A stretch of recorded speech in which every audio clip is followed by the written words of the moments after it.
Thanks for staying with us here on The Square. We'll now focus on Gauteng province, where the health department has declared a cholera outbreak. Over there, residents are blaming authorities for doing little to solve the outbreak. Joining us now is Dr. Hermon Berhane Ogbamichael. He's head of journalism program at the Cape Peninsula University of Technology in Cape Town, South Africa. You're welcome to the program, Doc. Thanks for having me. Awesome. Now, Doc, I want us to jump right into the conversation and let's look at the cholera outbreak in Hermon's. What do you think could be fueling the rise in numbers? Actually, I don't know if I heard you. Are you asking me the victims so far? No, I'm asking what you think could be fueling the numbers that we are seeing, the number of deaths, the number of cases we are seeing in Hermon's. Yeah, actually, this problem has started more than a decade ago. For example, 13 years ago, the Department of Water Affairs declared the Apis River, or what they call Apis River, that flows from South Pretoria to northward, which also affected Hermon's, that it was declared a disaster area. And then after that, the current electricity minister, who was at the time the mayor of the city, Pretoria, he earmarked about 11 million to maintain and upgrade the treatment plant around there. And after that, even it's run now by the Democratic Alliance, by the opposition. Mr. Msimang, the then mayor, a few years ago also, he tendered about 20 billion to address these issues, and they were actually trying to maintain and upgrade and do a lot of work, but later I think they did not continue with the contract.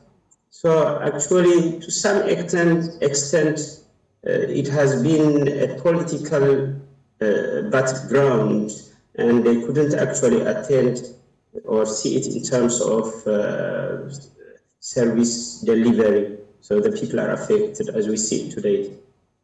Would you say that that is also responsible for the lack of potable water in this area? Well, I don't think so. It is lack of water, but it's lack of clean water. It's a matter of, in general, you know, the country needs to upgrade its water and wastewater treatment practice. You know, to just be on the baseline, I am aware that it needs about 1 trillion nationally, you know, according to one water scientist, Professor Antonio. But it has to do with actually, I mean, it's contaminated. It's not clean water around there, around Hermon's Kraal. And people have been protesting, and some politicians, including the South African Human Rights Commission, actually visited the area before, but they did not attend it well. Yeah. So that is why we see now the consequences of this not addressing the issue on time. I see. I want to talk about what authorities have done about the situation over the years, particularly providing the people in Hermon's and the city of Tshwane with clean drinking water, usable water. What has been done over the years? Yeah, can you repeat the last? Yeah, I'm asking what has been done to ensure that the people get clean drinking water in that part of South Africa. Well, as you can see, it's not only the Tshwane metropolitan area. It's also Gauteng in February, and Free State and Limpopo were also affected by this cholera outbreak. And there were some reported deaths in Gauteng area. So I think the Doc, central government needs to address this issue in general. Doc, I'm going to have you. I want to have you hold the rest of your thoughts, so I'll come back to you to finish that point. But we're also joined now by Foster Mohale, who is the Department of Health spokesperson in Gauteng. And Foster, thank you so much for your time here today. Okay, thanks. Thanks for having me. No, Doc, don't go yet. We haven't finished with you. I was saying that you hold your thoughts while I engage Foster, who's joining us over the telephone. Foster, are you there? Well, my understanding is we have lost Foster over the telephone, and we'll just continue the conversation with Dr. Hermon Ogbamichael, who is still here with us. Doc, you were making the point that, the water situation is not just at Swani, but you mentioned Limpopo. But have efforts been put in place to ensure that people get good water?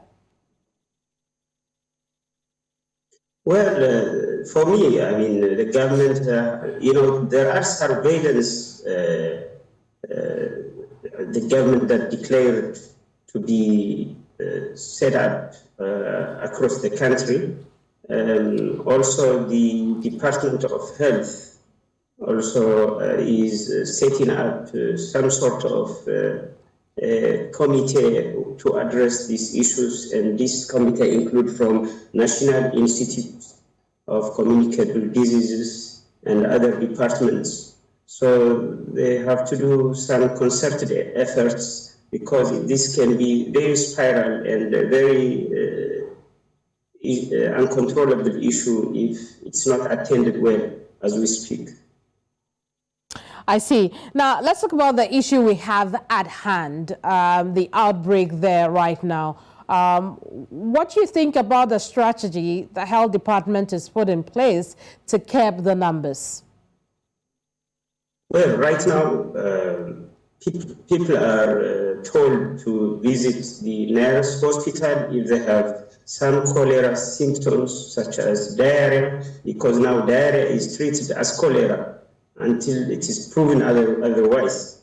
So that is what, so there is some sort of public relations work where the Department of Health is trying to warn people in the meantime to wash their hands, to avoid contaminated food or water, and especially around that Hermon area. People are warned actually to not to drink the water around there, okay, especially if they feel that it's contaminated. But I think the government is also trying to provide some clean water around that area, like with water tanks. I see. So Doc, Doc, I apologize for interrupting, but hold your thoughts for me. Foster Mohale has joined us now. Foster, thank you so much for your time. Thank you very much, and good afternoon to your viewers. Thanks for the opportunity. Fantastic. Foster, let's start off with the numbers that you're seeing right now in the cholera-stricken areas like Hermon. What are the numbers, the latest numbers? Yes, let me start by taking this opportunity to send words of condolences to the families of 17 people who have died as a result of an outbreak in Hermon, north of Pretoria, South Africa. And also take this opportunity again to wish all those who are admitted in our hospitals speedy recovery. Yes, indeed, as we speak now, the number of those who have passed away in Hermon because of the outbreak has risen to 17. And as the Department of Health are working with other departments, like the department which is responsible for water and sanitation, the scientists, the water authorities, in order to test and to find the cause of this water contamination in the area. I see. I wanted to talk quickly about Amidst Cholera and, the concerns of residents there. We know that the health department is doing its best to provide clean drinking water, usable water for the people in this area. What they are saying now is this water is not enough. What else can the health department do about this? Yeah, that we are working different sectors of the society, not to provide the cause of this contamination, so that we can be able to act the situation to stop the spread of this disease to save the lives of our people. So yes, as we continue to try to find the cause of this contamination, we continuously try to raise awareness, educate our people about the preventative measures so that they can protect themselves and their loved ones against this outbreak. I lost you for a bit, but is there a chance that, the water supply to the area could be increased in terms of its frequency? Yeah, what we are doing now, because we have not yet found the cause of contamination, we advise the residents from not to drink water from the tap. We have arranged water supply to the community, to the households, while we are trying to find the solution, trying to find the cause of this problem. So for now, we appeal to the residents to please only use the water from the tap for washing, bathing, or gardening, but irrigation, not for consumption, not for preparing food. Right. So what I'm asking is, how often will they be provided with water they can drink? We've increased the number of the tankers that are supplying the community. So they've got water supply throughout the day, 24/7. So in order to ensure that people don't run out of the safe water and end up drinking those tap water, which is unsafe for now. I see. Let's talk about, the people who are worried in places like Amidst Cholera. How do we ensure, or how is the health department ensuring that worry does not turn to panic? Remember, as I indicated, that the Department of Health is to educate people to treat those who exhibit or experience cholera-like symptoms when they come to our hospitals. But there are responsible authorities, organizations, public and private sector, which are responsible for providing quality and safe water, which are responsible for testing the water in order to ensure that our people they drink safe and quality water. I see. How do people reach out for help if they are in that area and they suspect a case? I'm asking, how do people reach out for help? I beg your pardon. How do people reach out for help if they suspect that, they or somebody they know may have got the cholera infection?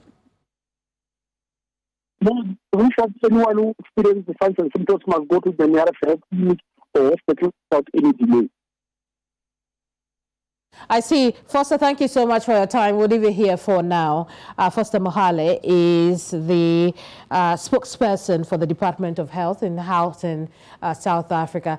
Dr. Ogbamichael, I'll give you a last word on this one, and I only have 30 seconds before I go. What would be your advice to people in the areas affected by the outbreak? Yeah, can you repeat it, because there is a problem with the sound? Yeah. Your final words to people in the outbreak area. Yeah, I can't follow you. Well, then I apologize. We'll have to end it here. Thank you so much. Dr. Hermon Berhane Ogbamichael is head of journalism program at Peninsula University of Technology, Cape Town, South Africa. That'll be all for today. Remember, I'm back strong, happier to see you. And I'll see you same time again tomorrow here on The Square. I am Keminni Amanor. Thanks for your company. Bye-bye.